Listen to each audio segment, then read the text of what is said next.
Peace, peace. You know what it is. It's your man SKYZOO Skyzoo, live out the borough. And this is the NBA Exchange with my man Dexter Henry. You know how you doing it, man? Log on, tap in. Let's get into it.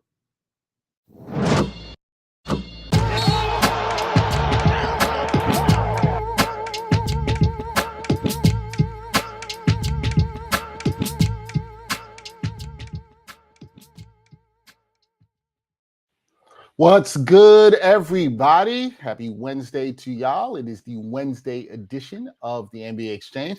And you know what we do on Wednesdays? You know what time it is. It's always about the NBA with nuance. No hot takes. Maybe we'll slip in a couple of hot takes in this episode, or maybe not, because, that's not what we do. Joining me for the non-hot takes, which we never really do hot takes on the show, but the non-hot take version exclusively for you guys is my man Jarod Hector. You see him on the 7 Footers podcast. You also see him on True Hoop.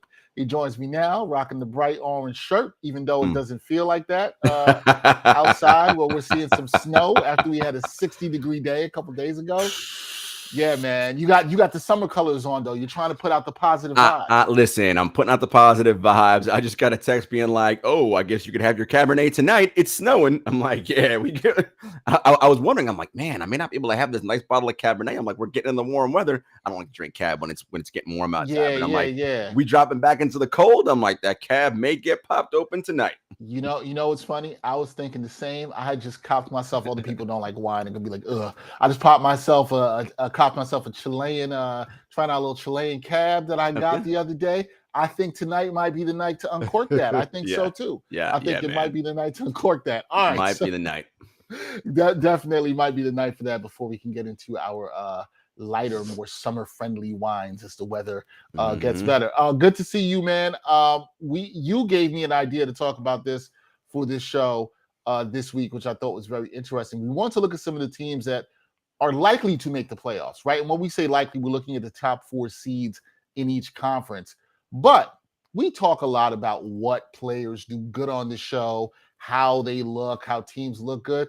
But listen, there's no teams that are perfect, Jarod. Every team, they've got some flaws, right? So we are going to go through 8 very likely, I want to say very likely because nobody's clinched yet, playoff teams, and we're going to look at what their flaws are. And we're also going to talk about if they can overcome them. Now, before we get to that, question I have for you, Jarod, is that, okay, where we are in the season, about 17, 18 games to go, is it time for teams?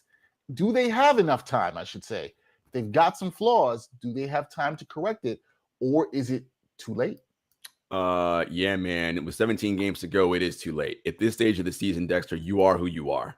Now, some teams may get some key pieces back in players that could solve some problems and make them better and really, improve their fortunes depending on the level of player that's coming back. But, teams that have height issues on the wings, you're not going to grow 7 inches in the next 18 days, right? You're not going to find somebody who's 6'9" all of a sudden that solve your problems. Like, no, unless that person's already on your roster and they're coming back from injury, you are who you are, and this is what you have. And the question now is, whatever this flaw is that you have, can you mask it, right? Right. And can you, and do you have the right luck? Because luck is something that I know we don't like to talk about, but you have to be good and also lucky to win the NBA title. Do you get lucky enough with whoever your opponents are that they're not someone who can exploit whatever it is that's your flaw? Yeah, no, that makes a lot of sense. So we're going to go into that. What do you want to start with first here? You want to do a little Eastern Conference or Western Conference? What do you want to? We can go whatever order we want. Let's go East. Stick in the East. All right, let's go. Let's stick to the East. Okay, so let's stick at the top of the East.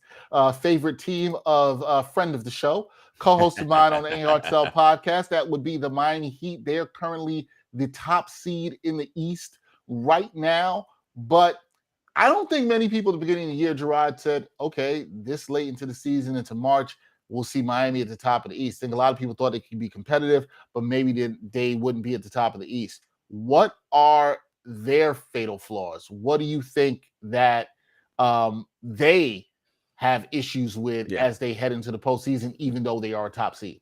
I mean, Miami is, first of all, they're excellent. Coach Spo is maybe the best coach in the league, in-game tactician. Their player development is second to none. They probably have the best player development in the NBA in terms of what you look with guys like with Gabe Vincent, Max Juice, Omar Yurtseven, Caleb Martin. I mean, all these guys having incredible years that anybody in the NBA could have had, but the Heat have them and they're playing well. All right, that aside, what I worry about with the Heat, Dexter, is in the playoffs, I know they can stop people. I worry about, can they score enough points? And it is particularly in late game situations when all your fancy Duncan Robinson handoffs and back cuts and back screens, when that stuff goes out the window because either A, players are fatigued, the team knows what you're doing and they see it coming, the refs allow more grabbing and holding, so you're not getting those clean, easy runs. Who can break a defense down one-on-one and get a bucket? All right, Jimmy. Cool. That's not really Kyle Lowry's thing, right? Tyler Hero, the sixth man of the year for sure. Now you're putting a lot of pressure on him to do that against some of the game's elite defenses. Okay, but they might be, to me, one player short in that regard. And Jimmy's not shooting it well this season. He is not shooting the ball well from the perimeter. I know he doesn't shoot threes. It's not about that, but his perimeter shot making has not been great this year. So that concerns me for the Miami Heat. Their late game offense, when they have to just when the defense is mucked up and it's like, I need someone to just break somebody down and get a bucket. Hero, okay. Jimmy, okay. Okay, so here's this. You talked about the fact that for a lot of the teams with these flaws, they're not going to get guys that can come and help. And if they can mask it, yes, but you're not going to get those reinforcements there. The Heat, some may say, have got some of the reinforcements with another guy in Victor Oladipo. Looked all right in his first game back the other night, 11 points. Do you think he can be that guy? Does he help that flaw that you're talking about in needing another scorer for them? So Oladipo hasn't played in like a year, basically, give or take, something like that. All right, until he played earlier this week. Look, I'm not saying he has to get back to all NBA third team level. I mean, shit, if he does that, yeah, they might win the whole thing. Then they got him, they got Tyler, and they got Jimmy. That's three dudes who can get you buckets anytime you need. All right, then I'm good money.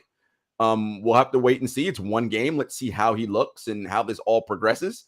But he could be that guy. So yes, if you're a Miami Heat fan, there's optimism that he could be that guy. They have some size issues. I know that, they got Bam and he's, kind of a do-all everything. Like they're in a way, their version of Draymond, right, on defense. But, when you play in a team like Milwaukee that's going to mash you with Brook and Giannis, 2 7-footers, that's a lot to handle, right? Like, are you going to be able to grab rebounds? Are you going to be able to get paint points? So it'll be interesting to see. Again, it's about matchups. If they avoid a team like Miami or avoid a team like potentially Brooklyn in the first round, because Brooklyn will be in the play-in, they might be fine, right? So it's all matchup dependent. But, again, late game offense is just an area of concern I have for the Heat. Do you think our friend Brian Fonseca thinks that the Miami Heat have any flaws at all? I do not think that he does. I mean, if he's being objective and takes off his fan hat, he will. but he will talk himself into, how everyone will play above their skis. The other thing, too, is that Gabe Vincent and Caleb Martin and Omar Yurtseven and Max Strus and all these people, they play great in the regular season. I'm not saying they can't play great in the playoffs, but we'll see. In the pressure cooker of the playoffs, are you still hitting at that elite clip, right? We know everyone's shooting percentage and efficiency goes down in the postseason. Everyone, because you don't get to play Orlando and these terrible teams in the playoffs. You only play good defenses. And the further you go, the harder the defenses are, right? So it'll be interesting to see, how those players particularly play out. It will be interesting to see with the Miami Heat. Next team up for us in the Eastern Conference, the Philadelphia 76ers. Obviously, a lot of drama has gone on with them this year. James Harden now in the mix there in Philly. Ben Simmons out. What do you look at with the Sixers? They've righted some of the wrongs, I guess, in Simmons being out just from a mental standpoint for the team, right? But what do you think are the fatal flaws of the Philadelphia 76ers? Again, I'll start off with the positives. Anytime you got Joel Embiid and James Harden, who miraculously, those hamstrings look all of a sudden so much better when he's in Philly. He looks amazing. That's neither here nor there. But when you have two all-world offensive players like that, like Embiid and Harden, you can beat anybody, right? Because you ain't stopping them two dudes. Like, they're too good. What I worry about for them is on the defensive end. We know that historically, James Harden plays well in a switching scheme. Well, when you have Joel Embiid on the floor, you don't switch because why would you, right? Like that doesn't suit his game, right? So Doc's gonna have some work to do with what they do defensively, And I wonder if in the trade for James Harden, did they give up a little bit of extra shot making in Seth Curry on the perimeter, right? So now we're going to rely on Danny Green, Tyrese Maxey, and Furkan Korkmaz. Korkmaz having a bad year from three. Danny Green's, Danny Green. And Tyrese Maxey, a great young player everybody's excited about, but still a young player, right? This is only year 2 in the league. So, I worry about that. And then, Joel Embiid can't play 48 minutes. And you got the corpse that is DeAndre Jordan as your backup center. Well, there's a reason why he was available, right? Andre Drummond, if nothing else, was a good backup for Embiid this year. Best backup in the league, for sure. Best backup in the league. Yep. So that'll be interesting in the non-Embiid minutes. Yeah, I'm concerned about the non-Embiid minutes with the Sixers. That's probably my biggest area of concern with them, how they're going to fill that. DeAndre Jordan, you've known if you've been watching basketball, not playable in the playoffs. They're going to have to play him, and somebody's going to play him off the floor. It's pretty much simple as that for me. All right, moving along. Milwaukee Bucks, defending champion Milwaukee Bucks. What are their fatal flaws, Jarod Hector? What do you see wrong with them as they head to the playoffs? I mean, for them, it's really about, defensively, is Brook Lopez going to be what he was last season? He's coming back off. He didn't play all year, right? Back surgery. He has been cleared for contact, and they expect him back, and they have Connaughton also coming back from injury. But that's it for them. It's, can they play the same level of defense they played last season? What made Milwaukee so good in the postseason? Yes, everybody's Giannis had the 50 burger, of course. But guys, again, nuance. What made them so tough to beat was fielding Lopez and Giannis, 2 7-footers. You had 0 people. You couldn't score on them in the paint, and you couldn't grab a rebound because they got everything. No extra shot opportunities and limiting you to 1 shot and no paint points. That's a recipe for winning NBA championships. The only team to push them to 7 games with a chance to eliminate them and win were the Brooklyn Nets. Why? Because they got Kevin Durant. So we don't need paint points because we got that dude. Well, only one team has that dude, right? So for me, if they can do that again and have those 7-footers and control the paint and the glass as they did last year, you ain't going to beat them. Are you concerned at all about their defense that we've seen through the regular season? Or do you look at this as, look, man, they won the championship. They kind of just waiting for the playoffs to come here, and let's see what happens. They know they can turn it up when they need to in the postseason because they've done it before. So here's the thing, and you hit the nail on the head. 1, they won the championship last year, so they were definitely in coast mode. 2, Bud is still tinkering and experimenting with different things they're trying on defense, which is why they're doing what they're doing. Listen, that's what the regular season's for. 82 games, that's your lab. Try, experiment, do all the different things. You got data on what works come postseason. Oh, we know what we're going to do now, right? I'm not concerned about that at all. And they're going to play much freer now. Think about it. Last year was the year they were playing with pressure because when they were down 2-0 to Brooklyn, it was like, it's a wrap. Bud about to get fired. Is Giannis going to, even though he signed the extension, blah, blah, blah, blah. The Drew Holiday thing always been here half a year, didn't work, right? All the stuff was coming out. Man, you win a championship, they can play footloose and fancy free now going forward. So they ain't worried. I agree. I think so. I don't think they're worried at all. Last team we'll talk about in the East, they are likely to make the playoffs. They will be newcomers to the playoffs. They haven't been there in a while. That is Chicago Bulls. They've had a fantastic year. They've also dealt with a lot this year in terms of injuries, COVID, that nature of everything. What's the fatal flaw with the Chicago Bulls? The Vucevic minutes at center, I think, are really going to hurt them defensively. When they're playing teams that we mentioned, like a Milwaukee, like a Philadelphia, I just don't know that the Vuce minutes help them. And they have, Pat Williams hasn't played all year. What do they go for backup after that, right? It's just not. I worry about that. And, they've been injured, right?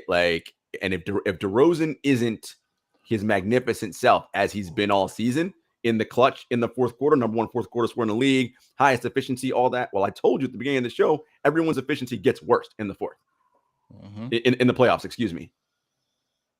If he doesn't do Superman things like he's been doing all regular season, I don't know where they get their offense from, right? Levine's good, of course. Lonzo helps as a ball mover, all that. But I worry about them in terms of, because does what they do all regular season translate into the postseason? Yeah, that's a big concern for me too, along with the interior defense. You mentioned the minutes for Vucevic, them not having a lot of depth at center. They did not address that at the trade deadline, which is your point of what you made. It's not like these guys are coming. There's not a lot of centers on the buyout market, as evidence of the 76ers signing the great DeAndre Jordan, who Jarod loves. There's not that much there. So you wonder how teams with size, a la Milwaukee, Miami, how they're going to maybe exploit that. A lot of this, like you said, depends on matchups that we're going to see in the East. Okay, let's go out west where, I know you're excited because at some point we're going to talk about your guys down in Memphis. We'll talk about them in a bit. Let's start off with the top of the West, the Phoenix Suns, okay? Runners up last year for the NBA title, got to the finals. They have been, let's keep it real, they've been the best team in basketball throughout the regular season, all season long. Nice lead up on number 2 in the West right now. What are the flaws of the Phoenix Suns? I remember we talked earlier in the season about how we thought they could get better. Have they addressed that? Do they still have those same flaws? They addressed a little bit. I worry about their size on the wing and tertiary shot creation. Now, they picked up Torrey Craig in a trade, so that helps them out on the wings. Another like Jay Crowder, right? Because, Booker and CP3 can get theirs. I'm not worried about that. But what hurt them in that final series against the Bucks? Size, right? Drew Holiday is 6'4", long arms, right? You get him, he starts smothering Chris Paul, right? Chris Middleton's 6'7", 6'8", long arms. You start putting him, he starts smothering Devin Booker, right? And of course, you have Giannis, the 7-foot Swiss Army knife that could roam and cover. It's a lot of length, and the hardest thing to do in this league is score over length. It's just really difficult to do that. And I mean, I love Chris Paul. The point guard is probably my favorite point guard of the last 30 years. But, he's 6 foot on a good day, right? And so size matters, right? So I worry about their size a little bit when they're playing against those bigger teams and that tertiary shot creator, right? Okay, Book and CP can create. Who else am I counting on to create on their own when the water gets shut off? Mikal Bridges has shown some improvement putting the ball on the ground. Can he do more? They got Campaign, Aaron Holiday, Alfred Payton. Can those 3 guys, between the 3 of them, can they figure out 10 minutes in the postseason, right? Because again, you're going to have to figure out where you're going to get that other piece when they know shut off Book, shut off CP3, right? And Ayton, while he's an improved scorer, he's not an offensive initiator, right? You get him the ball and he finishes, right? So I think that's a concern. What is there a matchup you look at for them with the Suns where you're like, they're really going to need that tertiary scorer? Where do you see that? Is it if they play the Warriors? Is it if they play, say, your Grizzlies, who we'll get to in a second? Where do you think they really need it in a matchup? It's interesting. I think with the Warriors, they'll be okay. Although if the Warriors if Iggy's back and whatever, that's length and defense, and that's a problem for them. They have Clay. So yeah, the Warriors' length and size on the wing will bother them a bit. No, I think they'll be okay against Memphis. I think they know how to execute, and they have that playoff experience. I mean, really, the team that will really give them problem potentially could be a team like Dallas, and the way they play defense, right? Dorian Finney-Smith and some of those bigger guys out on the wing can really harass and bother them a bit. And if they get to the finals and it is Milwaukee or Miami, it's a lot of defense and size out on that wing that's going to really muck things up for them. Yeah, you wonder what matchup would be a nightmare for the Suns there or cause them a bit of problems. All right, let's talk about your Grizzly Cubs, man.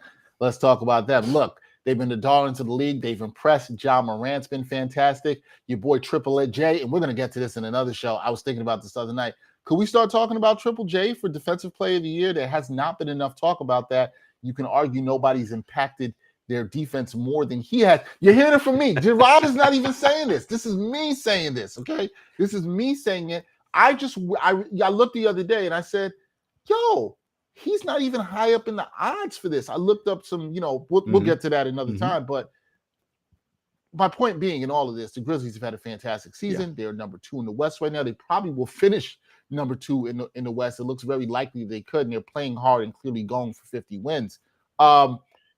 What are the flaws of the Grizzlies? I think the easy answer for everybody, Jarod, would be youth. They haven't done it before. I think that's the easy answer. But is there more to it than just saying youth, or is that a little bit lazy when we come talking about the Grizzlies? Two things I want to say really quick. First off, y'all know I've been on the Memphis Grizzlies way before this year. Been on this train for years. That's number one. Number two, if not defensive player of the year, he needs to make one of the NBA all defensive teams, right? Like that needs to happen. Okay. Yes, youth, of course, is the big one, right? They haven't done it before. And the other big thing is a lot of their offense comes in transition, in deflection, steals, and getting out and racing out in the transition. And I said that before. You're not playing Houston and New Orleans and these Sacramento and these bottom dreg teams in the Western Conference. You're playing all good teams who don't turn the ball over. So your half-court offense is going to have to be better. And I do not love their half-court offensive execution. It is too heliocentric. And look, he's amazing. But when every team knows he just wants to get to the paint, I mean, all we got to do is stay home on Desmond Bane, dare everybody else to make jumpers. If they beat us making jumpers, we'll go home. And the Grizzlies have not shown the ability to do that consistently all season. Who is the secondary scorer in the half court that can make buckets consistently? You know, I love Tripp, but Tripp's got to be more consistent in that way. He'll have a 2-week stretch where he's amazing, and then he'll go silent for like 7 days, right? So who's that consistent second piece that can get and create on their own, right? And I think that's the challenge that the Memphis Grizzlies will have. No, I think you're right about that. I think you hit the nail on the head. And it's got to be Tripp. It's got to be Tripp now or never. This is on him. He's got to be the guy that's that secondary creator in the half-court offense. I agree with everything you said. Those are some of my concerns with the Grizzlies, although I enjoy watching them. They're my favorite team in the league to watch.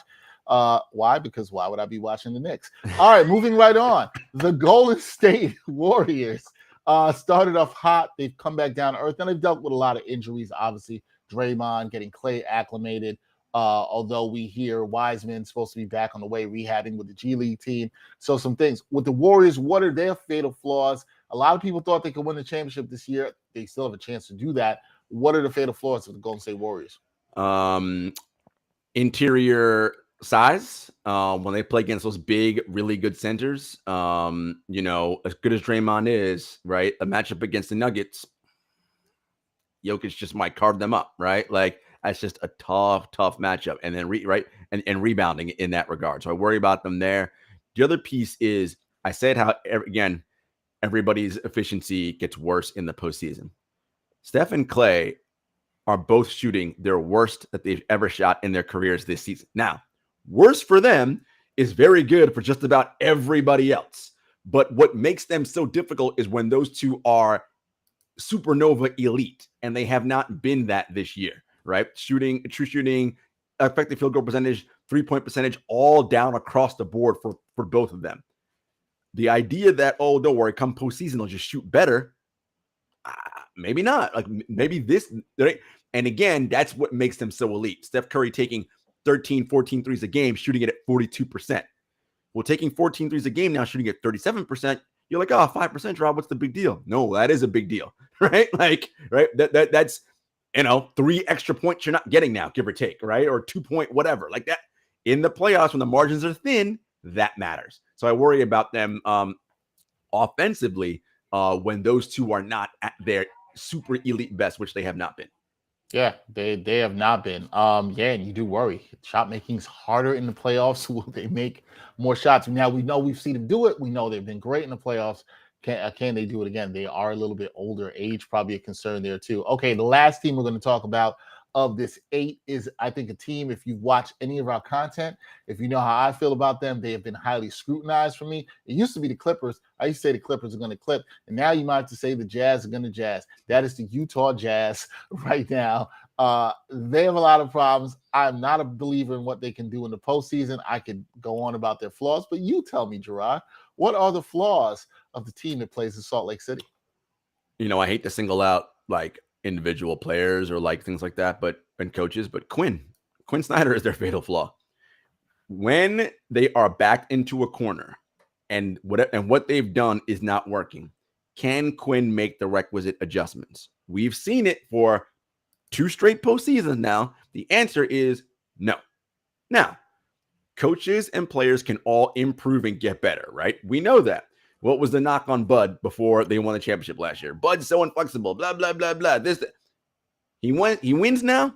We don't hear nothing. All right. Now Bud's great. But so can Quinn make different adjustments, right? When his perimeter defenders are getting blown by, as they often do, and it forces Rudy to have to protect the paint and scramble out to the 3-point line, what adjustments does he make, right? To counterbalance that, because they didn't make any adjustments last year.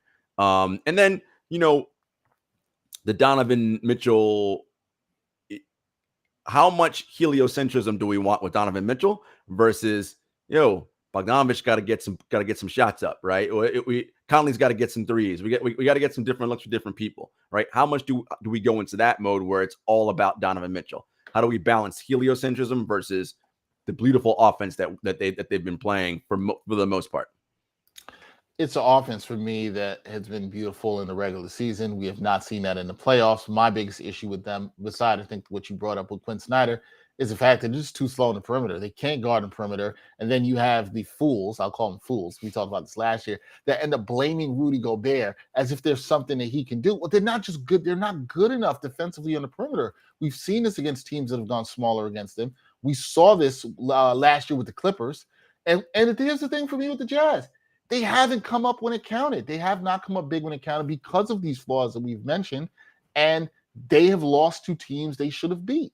And that's just simply it. They have not done it. And so until I see him do it, yeah, man, I can't believe it. I think they are, I might say this, of all the teams we talked about, they might be the most flawed to me, that I think is primed for a second round exit. So I don't trust him. Is there another team for you that you think is the most flawed out of all these teams? Because I could see an argument for the Grizzlies. I can see that. Because they're the youngest, Yeah. I think. But the funny thing about the Jazz is they're 7-3 in their last 10, and from a metric standpoint, they're playing well. Like, they're third in the league in adjusted net rating. I mean, they're winning and beating teams they're supposed to beat, right? And they're only 3 games back of the Warriors and 3.5 back of the Grizzlies for the number 2 seed. So the Jazz getting a little run here. Next thing you know, you're like, oh, they're back in the 2 seed, right? I mean, anything can happen. Right? We have 17 games to go, but I think your point is correct. They are classic. We don't believe you. You need more people, right? Yes, until they do it, we don't believe them, and that's just the reality of sports, right? You got to prove it. That is the reality of it. I mean, I'm not saying they can't. I think they have talent to do certain things. I have some concerns, but we got to see them do it and do it in the playoffs. Like, that's what it comes down to. And for me, I'm sure we'll talk about this more in the coming weeks. This is a big postseason for the Jazz. Huge. If they don't go to the conference finals, I mean, we've already heard rumors that the Donovan Rudy pairing is probably going to be no more, and be looking to angle his way to somewhere else and all that. So, yeah, if they don't do that, there could be major shakeups in Salt Lake City. We will see. We're going to take a quick break. When we come back, we're going to give you our NBA picks for the night. Help y'all win some money the same way Jarod and Jenna do every Tuesday night. We'll try to help y'all win some money on this Wednesday night. More of that when we come back on the NBA Exchange. Are you looking for a better way to play player props or daily fantasy sports? Well, look no further than Prize Picks. Prize Picks is the leading over-under daily fantasy game. Why? Because it's so easy to use and win. You can make your picks in under 30 seconds and win up to 10 times your money in one day. Right now, we have a special offer for our viewers and listeners of the NBA Exchange. All you got to do is sign up now and use the promo code NBAEX. Prize Picks will match your first deposit up to $100. Yep, that's right. They'll match your first deposit up to $100. So, join the over 150,000 others who found a better way to play and download the Prize Picks app today.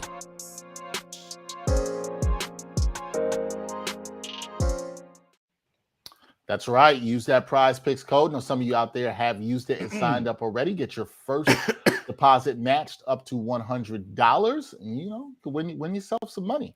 That's what we're going to try to help you do here on this Wednesday. Jarod, how did the betting go for you last night? I did not get to watch the betting show. How did you do last night? We did well. I think game 1, I gave the players a John Morant 2 threes, Desmond Bane 2 threes, Jaren Jackson 2 threes, and Grizzlies win single game parlay. That definitely hit. I think Grizzlies -5.5. They blew them out, so that hit. Yeah, so I give you winners, and then second game it was easy. Warriors -6.5. I knew that was coming. You might have gotten the part. I don't think Steph got 30 last night, did he?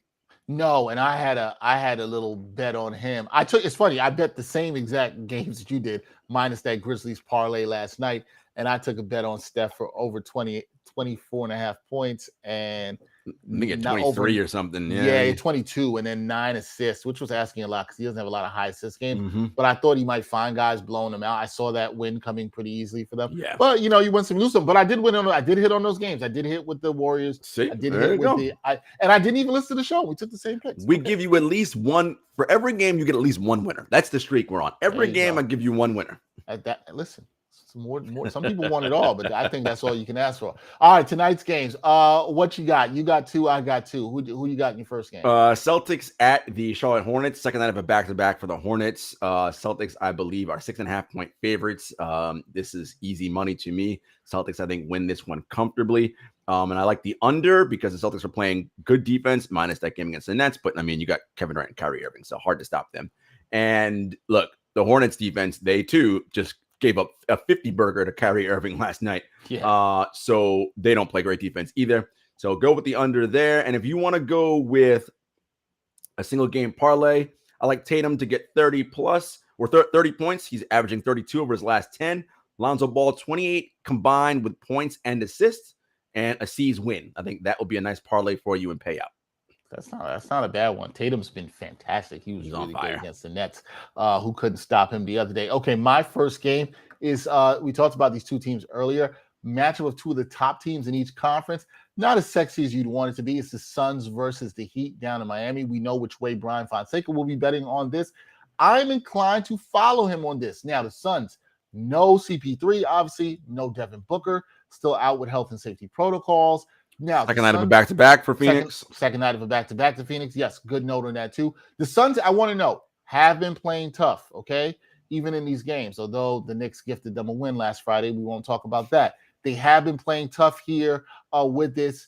I'm not inclined to, I won't even play around with this line here. I can see the Suns hanging tough here with the Heat, even with the 7.5 points. Where I'm inclined to go is this over-under. We know how good the Heat defense can be. The Suns also play very good defense. I can see this being a low-scoring game. And also, Jarod told you about his concerns with the Miami Heat, and that being that they struggle sometimes with the late-game offense, which I still think is a concern. So that over-under 219.5, bang the under on that.